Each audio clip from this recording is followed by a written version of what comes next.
My name is Elena Voss. I'm 58 years old. The day of Victor's funeral was the coldest I've ever known. Rain fell in a steady drizzle, soaking my black dress as I stood in Willowbrook Cemetery. The gray sky seemed to weep with me, mirroring the ache in my chest. The crowd was painfully small, just a handful of mourners gathered around the cheap wooden casket, its surface gleaming wet under the rain. My sons, Daniel and Lucas, stood by the grave, their faces eerily calm. No tears stained their cheeks. My hands clutched my phone, fingers numb from the chill. Then it buzzed. A message from an unknown number flashed on the screen. This isn't over.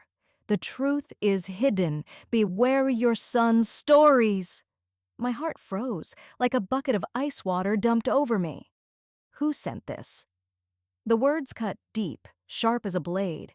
Pain and confusion swirled inside me. I glanced at Daniel. He nodded to a mourner, his suit crisp, his expression too perfect. Lucas checked his watch, eyes dry and distant. Their calm felt wrong, like a mask, hiding something dark. I remember that fateful afternoon as if it happened yesterday, the weight of it still pressing on my chest like an unyielding stone.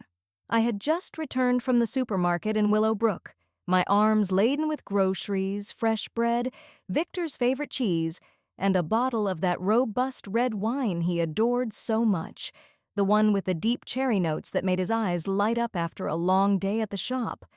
The house was unusually quiet. As I pushed open the door, no familiar hum of his tools or the soft whistle he always made while tinkering. I called out his name, my voice echoing in the empty kitchen, but only silence answered. Then I saw him, sprawled on the linoleum floor near the table, his body limp, foam bubbling at the corners of his mouth like some horrific parody of a seizure. His favorite wine glass lay shattered beside him, shards glistening in a pool of spilled red liquid that looked almost like blood under the afternoon light filtering through the curtains. My bags dropped with a thud, items scattering everywhere, but I barely noticed as I rushed to his side, kneeling in the mess, my hands shaking as I checked for a pulse. It was weak, fluttering like a trapped bird, and his skin felt clammy, cold. Panic surged through me, a raw, tearing fear that made my vision blur. I screamed for help, dialing emergency services with fingers that fumbled the phone, begging them to hurry. The paramedics arrived in a blur, their voices calm but urgent as they loaded him into the ambulance. But by the time we reached the hospital, Victor was gone. His heart stopped en route, they said. The police investigation was swift, almost dismissive. They ruled it alcohol shock, a tragic reaction to too much wine on an empty stomach, perhaps mixed with his age and fatigue from work. No foul play, they insisted, pointing to the empty bottle on the counter as evidence of his indulgence. But something gnawed at me even then. The glass was his special one, engraved with our initials from our anniversary, and he never drank alone in the afternoon. When I called Daniel and Lucas from the hospital, their reactions haunted me more than the scene itself. Daniel's voice came steady over the phone, worried but composed. "Mom, we'll be there soon," without a crack or sob. Lucas echoed him, anxious in words but unusually calm. "Stay strong. We'll handle it," as if reading from a script. Their concern felt rehearsed, their arrival too prompt, their hugs too brief and cool amid my sobs. I wondered then, through the haze of grief, why their eyes held no real shock, only a flicker of something darker. Relief, perhaps. It was that calm, that eerie poise, that planted the first seeds of doubt in my shattered heart, long before the messages revealed the poison hidden in plain sight. The pastor's voice droned on, speaking of eternal rest, but my mind raced, unable to focus. The message burned in my thoughts. Was it a cruel prank, sent to torment a grieving widow? Or something more sinister? The sender knew too much, knew about my sons. Panic gripped my chest, tight and unyielding. Someone was watching me right here at Victor's grave. Why send this now, in my darkest moment? My hands trembled as I typed a reply. Who is this? No answer came. I scanned the sparse crowd. Clara, my neighbor, stood close, her umbrella tilted to shield me. Daniel whispered to his wife, Sophia, ignoring the pastor's prayer. Sophia forced a thin smile, her eyes darting away. Lucas shifted, glancing at his phone mid-service. Their composure chilled me like frost creeping over my heart. I sacrificed everything for them, 40 years of love, of giving all I had. And now this message, hinting at betrayal. Anger sparked beneath my grief, a slow burning fire. The funeral felt rushed, almost insulting. Daniel had picked the casket, claiming Victor wanted simplicity. But Victor loved this town, helped neighbors, and fixed bikes for kids. Where were his friends, his shop workers? Only a few stood here. Me, my sons, Sophia, Clara, and the pastor. The absence stung, like a slap I didn't see coming. Daniel's eulogy was brief, his voice steady, no hint of sorrow. Dad worked hard, a good man. Lucas nodded, his face blank as stone. I watched them closely, suspicion growing sharp. Their hugs at the hospital had felt cold, mechanical. Even then, they'd talked insurance, not Victor's pain. My phone stayed tight in my grip, the message looping in my mind. Beware your son's stories. What stories? The shop explosion they claim killed him? My breath hitched. Something wasn't right. The sender knew details, knew this moment. Panic twisted tighter like a knot in my gut. Was grief clouding my mind, or was danger real? I wiped rain from my face, or maybe tears. The pastor's words faded, drowned by my racing thoughts. Daniel tossed dirt onto the casket first, his hand steady, no hesitation. Lucas followed, his movements robotic, eyes still dry. Sophia stood back, checking her nails under her black veil. My turn came. I stepped forward, legs shaky, and let dirt slip from my fingers. It hit the wood with a dull thud, final and heavy. Tears burned my eyes, but anger burned hotter. That message wasn't random. It was too precise, too timed. Someone knew Victor's secrets, fears bigger than I'd guessed, maybe tied to his hidden work, something he never shared. Curiosity surged, despite the pain. I had to know who sent it, why they warned me now. Clara touched my arm, voice soft. You okay, Elena? I nodded, but I wasn't okay. Let's get you home, she said, concern in her eyes. I forced a weak smile, hiding the storm inside. Daniel approached, his tone smooth. Mom, you holding up? His eyes flicked away too fast, avoiding mine. I searched his face, looking for guilt, a lie, anything. I'm fine, I said, voice tight. Lucas joined, his words flat. Service was nice, right? No warmth, no grief. Sophia chimed in too quickly. Simple, like Dad wanted. But Victor deserved better, deserved flowers, stories, a proper goodbye, not this hurried, empty ritual. My phone buzzed again, heart leaping. Just a condolence from a friend. Disappointment crashed hard. I needed answers, not pity. Suspicion grew, clawing at me. How did they know about Victor's accident so fast? The hospital called me first, as his emergency contact.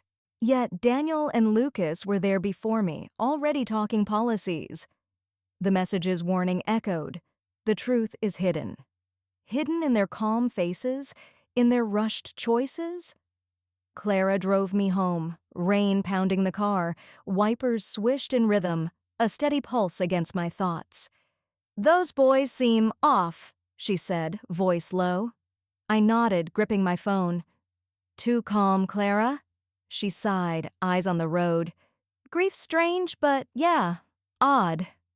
Our house loomed ahead, small and worn, its tin roof glistening wet, once full of Victor's laughter, now silent. Clara hesitated at the door. Call if you need me.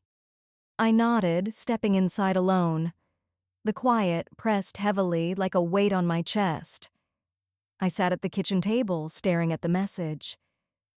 Beware your son's stories. Stories about what? The explosion they described, vivid yet vague? My mind spun, piecing it together. The sender knew the funeral's timing, knew my son's role. Panic mixed with anger, a bitter cocktail. I sacrificed my youth, my dreams, for Daniel and Lucas, sewed until my eyes ached, all for love. And now this betrayal, hinted at in a text. I paced the kitchen, floorboards creaking underfoot. The message wasn't a hallucination. It was real, deliberate. Someone out there knew Victor's fears, maybe his secret work as an informant. Something bigger than money, bigger than insurance. Curiosity burned brighter, pushing past grief. I texted again, fingers trembling. "Tell me more." No reply yet, but I felt watched, exposed. The funeral replayed in my mind, vivid and wrong. Daniel's nod to mourners, too polished. Lucas glanced at his watch, mid-prayer. Sophia's fake smile, her nails more interesting than Victor's farewell. Their calm was a performance, a lie. I stopped pacing, heart pounding. The sender's warning wasn't just about stories. It was about Victor's death, about what really happened. Anger flared hot, replacing the chill.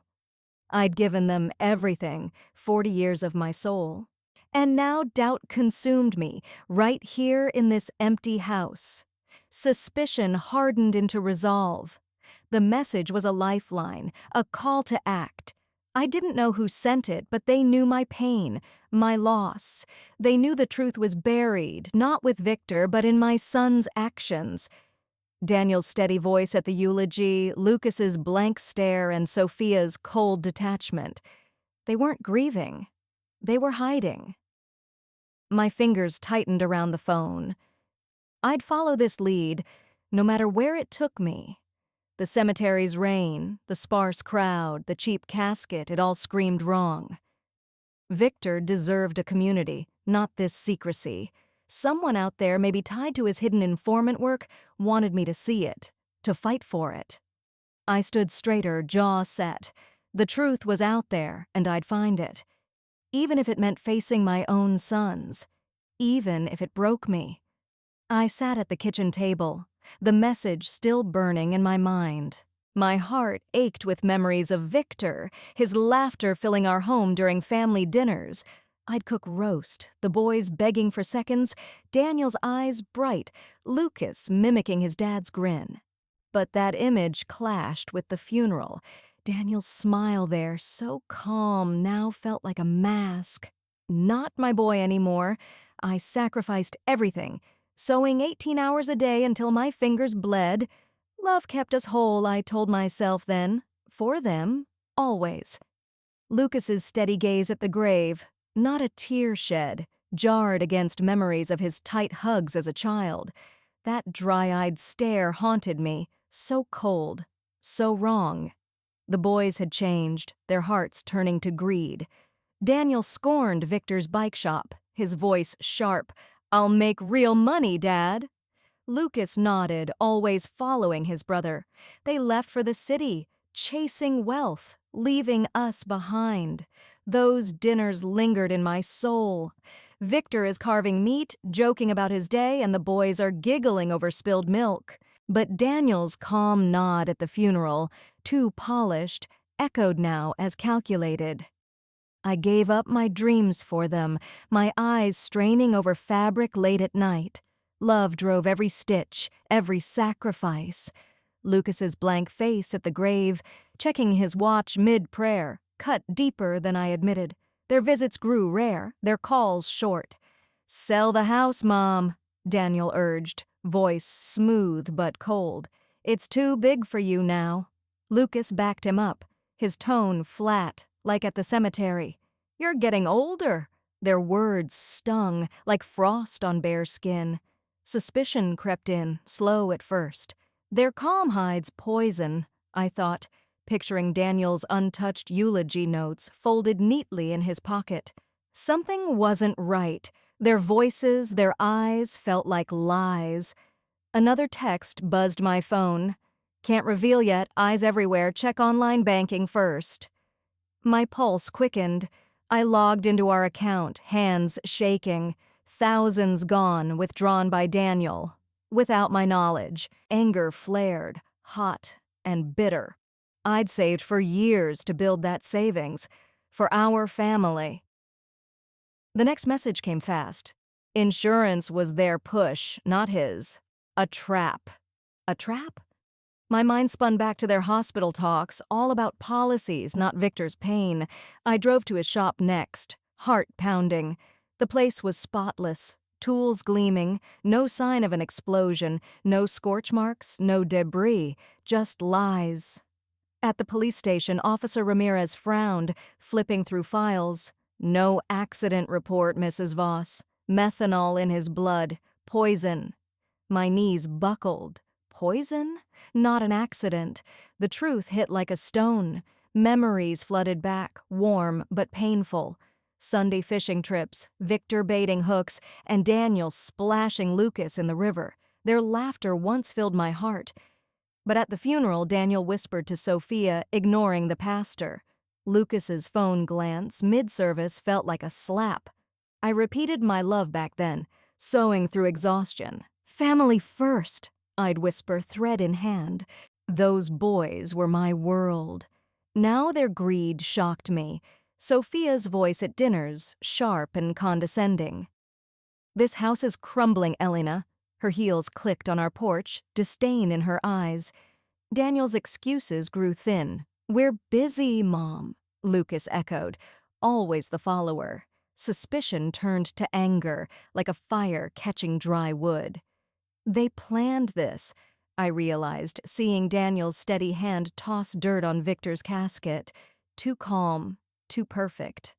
I booked a therapy session, desperate for clarity. The therapist leaned forward, voice gentle. Victor mentioned pressures once, family threats. My breath caught. He'd shared in a couple's session, months ago, a redacted note now in her hand. Victor was an informant, working with the police on fraud. Daniel and Lucas were caught in a $1 million real estate scam. Exposure meant ruin, far worse than their debts.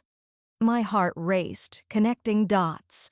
The message urged me to Victor's safe. I found it hidden in our bedroom, behind his old jackets. Inside, notes in his handwriting. Daniel pushes insurance. Lucas asks odd questions. Something's wrong. A home recorder was there too, its light blinking. I played it, trembling. Daniel's voice, cold. Dad knows too much. We end this now. Lucas agreed, voice low. Coffee's the easiest way. The past clashed harder with the present. Christmas mornings, gifts piled under our tree, the boy's eyes wide with joy. But Lucas's dry gaze at the grave, no quiver, twisted those memories. I'd sacrificed my health, eyes blurry from late nights, all for love. Their betrayal cut deeper now. Daniel's untouched eulogy notes, Lucas's rushed, service was nice. Their calm was a lie, a performance. Another text arrived. Victor feared sabotage. Check the shop's security app. I downloaded it, hands shaking. Log showed no incident, no explosion, just normal days. Ramirez's words echoed. Poison, Mrs. Voss. Therapy hit harder. The therapist's note was vivid. Victor's informant work was secret, tied to his law enforcement family roots. He'd uncovered their fraud, a motive bigger than insurance, millions at stake, their careers, their freedom. I paced our living room, memories bitter now. Victor's bedtime stories, Daniel and Lucas curled up, listening rapt. But Daniel's whisper to Sophia at the funeral, ignoring Victor's farewell, burned in my mind. I'd given everything, my youth, my strength, for them. Suspicion turned to fury, like a storm breaking loose. They poisoned him, I whispered, seeing Lucas's steady gaze, no grief. The recordings confirmed it. Methanol in his coffee, Daniel said, voice chilling. No one'll suspect? Lucas's reply, firm, ends the fraud threat. My vow hardened, fierce and clear. I'll fight back. The past was gone, those boys lost. The funeral's calm faces, the lies, the poison, all pointed to betrayal. I gripped the recorder, ready to act. Their greed wouldn't win. I gripped the recorder, its weight steadying my shaking hands. Victor's voice echoed from it, chilling and clear. Daniel's hiding something big? Fraud, I think. My heart pounded hard. His informant's work had uncovered their real estate scam, with millions at stake. Daniel and Lucas wanted him silenced, not just for insurance. I met Marcus Reed at the Riverside Cafe, corner booth, as his text instructed. He was gray-haired, eyes kind but sharp. "Victor hired me," he said, voice low, "to watch the boys." I nodded, clutching my coffee. "Show me everything." Marcus slid a folder over. Inside, digital receipts from an app, methanol purchases. Emails, too, were hacked from Daniel's account. "They planned poison," he said, tone firm, to stop his exposure. My stomach twisted tight. Their calm at the funeral now made sense. A calculated act. I feigned fragility at home, setting my trap. "I'm so tired," I told Daniel, voice weak. He smirked, eyes cold. "You need rest, Mom?" Lucas nodded too quickly. "Maybe a home." I hid my phone, recording every word. Their smug tones chilled me. "She's paranoid," Daniel whispered to Lucas, thinking I couldn't hear. "Easy to control." My blood boiled, but I stayed calm. "I'll think about it," I said, forcing a smile. Their confidence was their mistake. I met Marcus again, planning fast. "We need more," he said. "App logs, emails, recordings." I nodded, resolute. "I'm ready now." My tone was sharp, decisive, no more victim. I'd gather the truth, justice called loudly. Memories of Victor's laughter haunted me, his bedtime stories, Daniel and Lucas curled up close. But their funeral calm, Daniel's whisper to Sophia, Lucas's dry eyes, burned hotter now. I'd sacrificed my youth, sewing until dawn for love. Their betrayal was a knife twisting deeper. Another text from Marcus. "Tomorrow they'll push harder. Record it all." I prepared my phone, heart racing. At dinner, they arrived together, Sophia trailing behind. Daniel poured wine, voice smooth. "Mom, we're worried about you." Lucas chimed in, flat. "You're not yourself." I sipped water, avoiding their drinks. "I'm fine," I said, eyes locked on theirs. The recorder hummed softly, hidden in my pocket. Their words turned sharp. "You need a home, Mom," Daniel said, leaning close. "For your own good." I stood my ground, voice steady. "You poisoned Victor." The room went still. Daniel stammered. "What? Mom?" Lucas cut in, voice harsh. "That's crazy talk." I pressed play on my phone. Their voices filled the air. "Methanol in his coffee," Daniel had said. "Ends the fraud threat," Lucas agreed. Their faces paled, hands trembling. "You thought I'd stay silent?" I snapped, anger controlled but fierce. Sophia gasped, eyes wide. "Elena, please!" I cut her off. No more lies. Their calm masks crumbled, greed exposed in their sweat. "You underestimated me," I said, voice like steel. Liberation surged through me. I'm no pawn anymore. For my heart felt free, strength rising fast. The confrontation wasn't enough. I needed justice, not just words. Marcus and I met Officer Ramirez at the station, folder in hand. "This is everything," I said, voice firm. "Recordings, app receipts, hacked emails, Victor's notes." Ramirez listened, face grim. Methanol poisoning, confirmed by exhumation. My breath caught. Proof at last. "They hid the fraud," I said. Victor was an informant. Ramirez nodded, flipping through evidence. "This is solid." Dawn arrests came fast. Police swarmed Daniel's house, Lucas's condo. Daniel denied it all, voice cracking. "It's a mistake." Lucas tried to run. cotton blocks. Their calm was gone, panic in its place. I stood tall, heart unburdened. They can't hide now. Memories of Victor's fishing trips flashed, Daniel splashing Lucas, both laughing freely. But Daniel's whisper at the funeral, Lucas's watch check, revealed their truth. I'd given my life, my eyes, my dreams, for them. Now their voices on tape plotting Victor's death fueled my resolve. The trial loomed, and I was ready. Marcus prepped me, voice steady. Testimony's key. I nodded, clutching the folder. In court, I faced them, my sons in orange jumpsuits. Daniel's eyes darted and Lucas stared blankly. I spoke clearly. They poisoned my husband. For money, for fraud. The recordings played, their confessions loud. Dad knows too much, Daniel's voice said. Gasps filled the room. A colleague testified, voice shaky. Daniel bragged about a windfall. Digital trails sealed it, app logs undeniable. The jury watched, faces stunned. My voice stayed strong. Victor was my world, they took him. Daniel stammered in defense. We, didn't mean... Lucas cut in, desperate. It wasn't like that. But evidence crushed them. Emails showed their scam, millions hidden. Victor's informant notes, clear and damning. The prosecutor's voice boomed. They killed to save their greed. I felt justice rising, like a tide. Their masks fell, I thought, watching their trembling hands. Emotional peak hit hard. I'm free now. No longer their victim, I stood empowered. The verdict came quickly, guilty on all counts. Daniel's head dropped and Lucas froze. I exhaled, strength surging. Did you think I'd let you bury his truth? I whispered to myself. The courtroom buzzed, but I felt calm. Clara squeezed my hand, tears in her eyes. You did it, Elena. Marcus nodded, proud. Victor would be proud. I smiled, a dark hint of triumph. Their greed, their calm, their lies all exposed.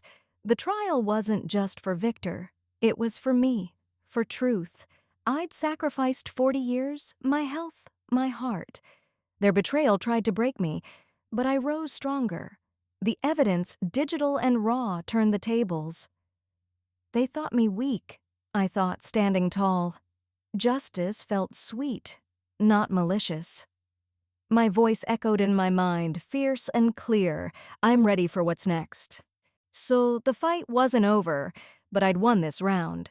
Their fraud, their poison, their calm, it all fell apart. The courtroom's echo faded, but my heart felt steady.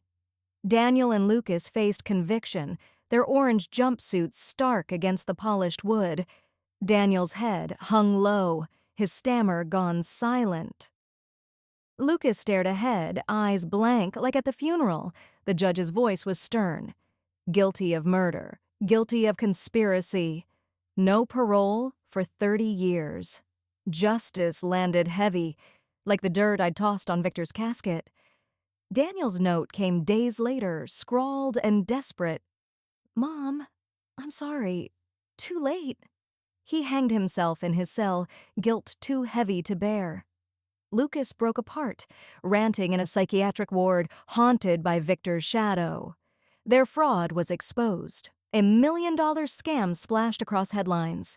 Their careers crumbled, reputations shattered to dust. I didn't gloat, but closure settled firm. Their greed had cost them everything. I stood in our kitchen, the weight of it sinking in. Memories of Victor's laughter, his hands baiting hooks for the boys, flickered softly. But their calm at the grave, Daniel's whisper to Sophia, Lucas's dry eyes burned sharp. I'd sacrificed my youth, sewing until dawn, for love. Their betrayal tried to break me, but I stood taller now. Compassion stirred, faint but real. I pitied the boys they'd been, the ones who hugged me tight, not these men who chose poison. Healing became my focus, not their ruin. I started rebuilding step by slow step. Victor's shop, once his haven, became my garden. Red roses bloomed where tools once lay, their petals bright against the earth. I traveled light to coasts where waves crashed free, feeling alive again. Clara visited often, her laughter warming our porch. "You're glowing, Elena," she said, eyes soft. I smiled, handing her tea. "Freedom feels good." My life grew simple but rich. Bonds with friends like Clara deepened, filling the void left by my sons. I founded the Victor Voss Foundation, a beacon for betrayal victims. It offered counseling, legal aid, and webinars to share stories of survival. Every call, every letter from those we helped healed me, too. "You saved me," one woman wrote, her brother jailed for fraud. My heart swelled, like roses opening to the sun. Reflection came gently in quiet moments. Freedom grows like my garden, I thought. Stronger than the pain of betrayal, self-worth bloomed, built on truth, not blood. The foundation grew fast, its webinars connecting hearts across cities. I spoke often, voice steady. Betrayal doesn't define you. Survivors nodded, tears in their eyes. I shared Victor's story, his informant's courage, and his love. Counseling sessions taught me resilience, how to carry scars without breaking. My garden became a community space, hosting healing events. Neighbors brought flowers, shared stories, and laughed under string lights.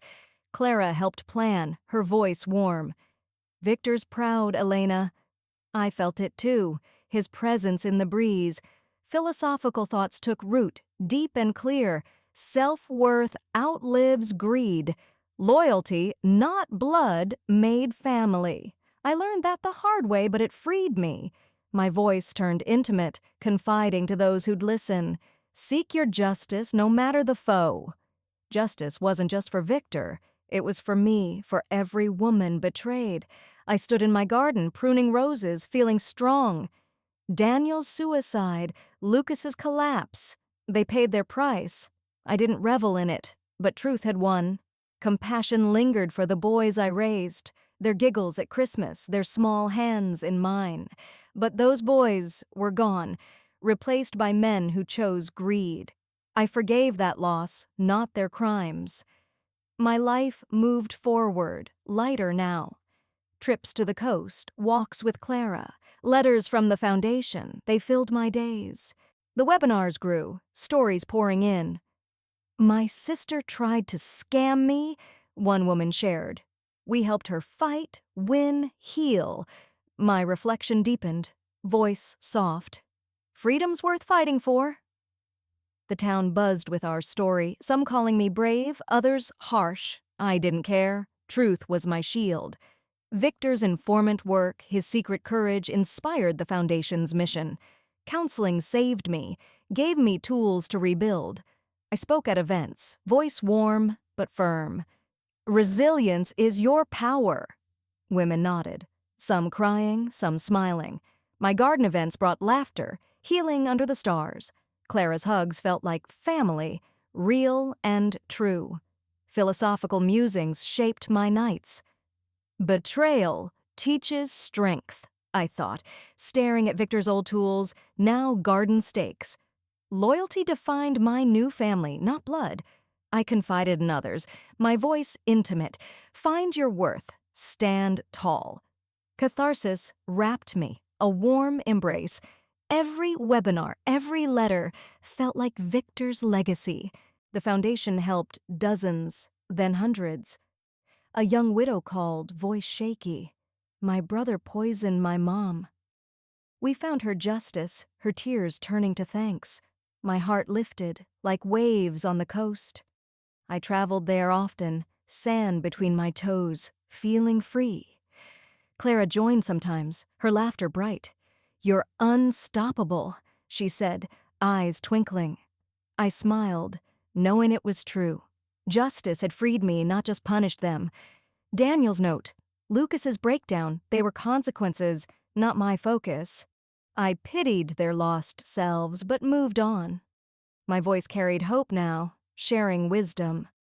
No foe can steal your strength.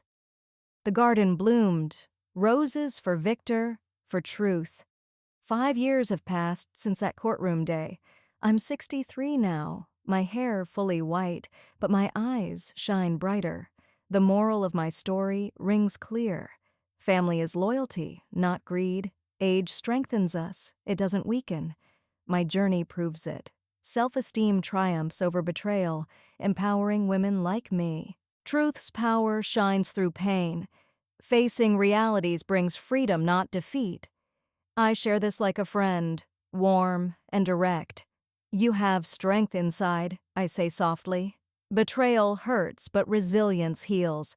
Have you faced it too? Share your stories below. Your resilience inspires. Join online groups for support. Healing comes shared. Subscribe for courage tales. Let's grow strong together. Victor's legacy lives on. The foundation helps many, turns pain into hope. Justice honors love, even in failure. Comment on your city, connect through strength. I wake each morning to birdsong in my garden. Roses climb the fence, red and bold. Victor's shop is gone, replaced by blooms. I tend them gently, feeling his presence.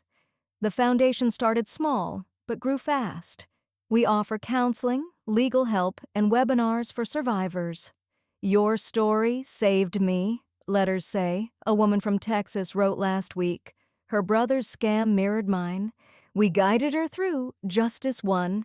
My heart swells with each win. Age brings wisdom, not frailty. I travel now, coasts and mountains, backpack light. Clara often joins. Her laughter is my anchor. You're unstoppable, she says, eyes twinkling. I smile, knowing it's true. Betrayal taught me strength, self-worth, and unbreakability. Greed falls short, loyalty endures. I confide this truth, intimate and warm. Embrace your power, no matter what. The webinars draw crowds, faces on screens sharing pain. I speak softly, voice steady. Truth sets you free. They nod, some crying, some smiling. Victor's informant's courage inspires them. His love lives in every session. Counseling healed me first, tools for scars. Now I pass them on. Garden events bring neighbors close. String lights glow, stories flow free. Laughter mixes with tears, healing under stars. Philosophical thoughts fill my evenings. Freedom blooms from thorns. I muse, pruning roses. Self-worth outshines loss. Loyalty builds family, not blood alone. I learned hard, but it freed me. My voice shares wisdom, confiding closely. Find your justice, stand firm. Catharsis lingers sweet, a new beginning. Victor's memory guides me still.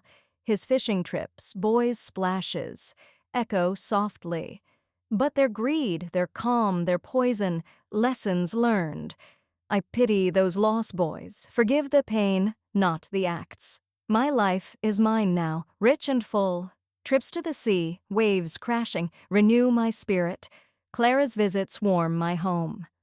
Proud of you, she says, hugging tight. The foundation's first case echoes mine. A widow uncovered poisoning.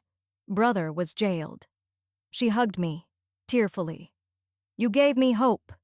My eyes welled up. Victor's legacy shines, helps others rise.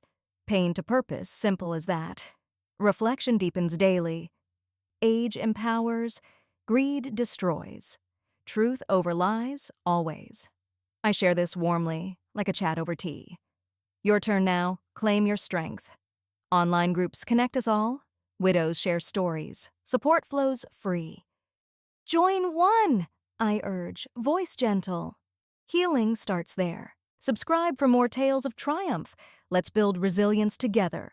Comment below, your city, your story. Connections heal wounds. Justice honored Victor's love even in betrayal. Family failed me, but I found new kin. Loyalty binds us, strong and true. My garden thrives, roses for hope. Each petal is a reminder, freedom's priceless gift. Philosophical musings end my days. Self-esteem conquers all.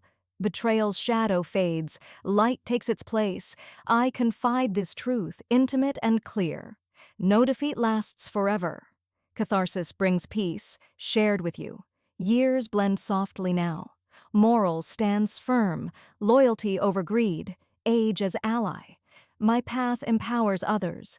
Women find their voice through my tale. Truth defeats darkness, brings light and freedom. I share as a friend, warm words flowing. You're not alone.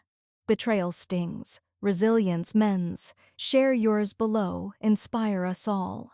Online communities wait, healing hands extended. Subscribe for courage, grow with me. Victor's Foundation saves lives, turns sorrow to strength, justice for love, always. Comment on your city, let's connect deeply. I sip tea on my porch, sunset painting the sky.